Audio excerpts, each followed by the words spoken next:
ஸ்ரீமதே ராமானுஜாய நமஹ. நம்மளாம் 4000 திவ்ய பிரபந்த பாசுரங்களை இன்னைக்கு சேவிக்கிறோம். அதாவது அதை பற்றி நம்ம தெரிஞ்சுட்டுருக்கோம். அதுக்கெல்லாம் காரணமே ஸ்ரீமன் நாதமுனிகள். அவரால் தான் நமக்கு இந்த பாசுரங்கள் எல்லாமே கிடைச்சது.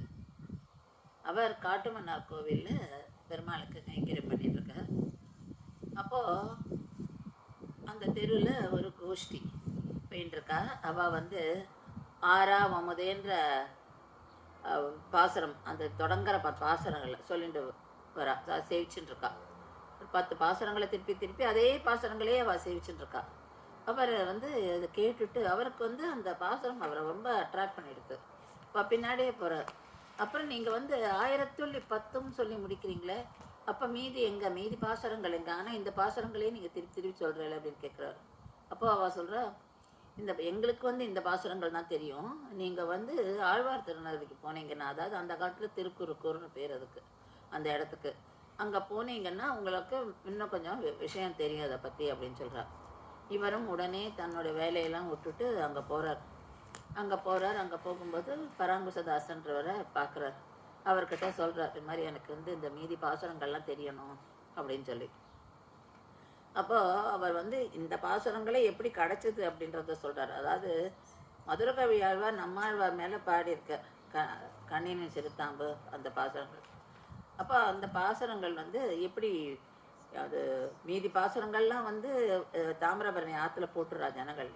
ஏன்னா அவளாம் நினச்சிட்டா மோட்சம்னாலே ஒரு மரணம் அப்படின்னு நினச்சிட்டு, அதனால் எங்களுக்கு வேணாம் அப்படின்னு சொல்லி.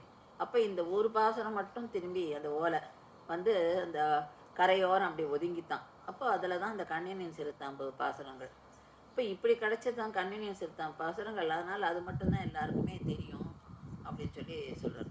அப்புறம் அவருக்கு இன்னும் இன்ஸ்ட்ரக்ஷன் கொடுக்குற, இந்த பாசுரங்களை நீ 12,000, அதாவது 12,000 டைம்ஸு நீங்கள் வந்து அதே திருப்பி திருப்பி சொல்லி தியானத்தில் இருக்கணும் அப்படின்னு சொல்கிறார். இவர் அஷ்டாங்க யோகத்தில் ரொம்ப சிறந்தவர் இவர். அதனால் அவரால் அந்த தெய்வ பக்தி இப்போ எப்படியாவது அந்த 12,000, அதாவது நம்ம சொல்லி 4000 திவ்ய பிரபந்தங்களையும், அதாவது அப்போ அவருக்கு தெரியாது 4000 கிடைக்க போகிறதுன்னு, 1000 தான் கிடைக்க போகிறதுன்னு வச்சுருந்தார். ஸோ பெருமாள் நம்மாழ்வார் மேலே அவர் அந்த தியானத்தில் இருக்கார். நம்மாழ்வாரும் இவருடைய அந்த தியானத்தை மெச்சி அவருக்கு வந்து பிரத்யட்சமாக காட்சி அளிக்கிறார். அப்போது அவர் சொல்கிறார், நம்மாழ்வார் உனக்கு 1000 தானே வேணும்னு சொன்னேன், நான் 4000 கொடுக்குறேன்னு சொல்லிட்டு 4000 திவ்ய பிரபந்தம், அதாவது அருளி செயல்கள் அப்படின்னு சொல்லுவேன், ஆழ்வார் அருளி செயல்கள், அதையும் கொடுத்து அதை தவிர ஒரு திருமேனியும் கொடுக்குறார், அதாவது விக்கிரகம். அது யாருதுன்னா பவிஷ்யதாச்சாரியார், அதாவது பின்னால் அவதாரம் பண்ண ஸ்ரீ ராமானுஜருடைய விக்கிரகத்தையும் கொடுக்குறார். இதெல்லாம் கொடுத்து நீ எடுத்துக்கோ அப்படின்னு சொல்கிறார். அதை எடுத்துகிட்டு வரார். இவர் ரொம்ப சந்தோஷமாக திரும்பி வரார்.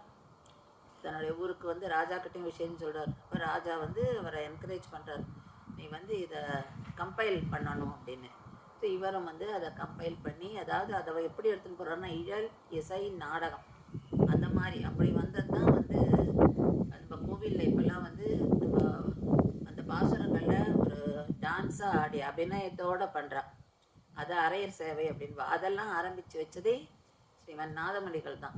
ஸோ நாதமணி வந்து எல்லாருக்கும் அதை போய் சேரணும் அப்படின்னு சொல்லி அதை வந்து அதை ஒரு எளிய நடையில் எல்லாருக்கும் கொண்டு போய் சேர்க்கறதுக்கு தன்னுடைய சிஷ்யர்களுக்கு சொல்லி கொடுத்து எல்லாரையும் அனுப்புகிறார். எல்லாருக்கும் இது எல்லாம் எப்பேற்பட்ட மனுஷாலுக்கும் இது போய் சேரணும் அப்படின்னு சொல்லி.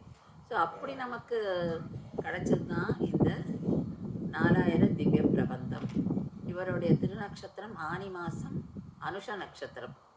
ஸ்ரீமதே ராமானுஜாய நமஹ.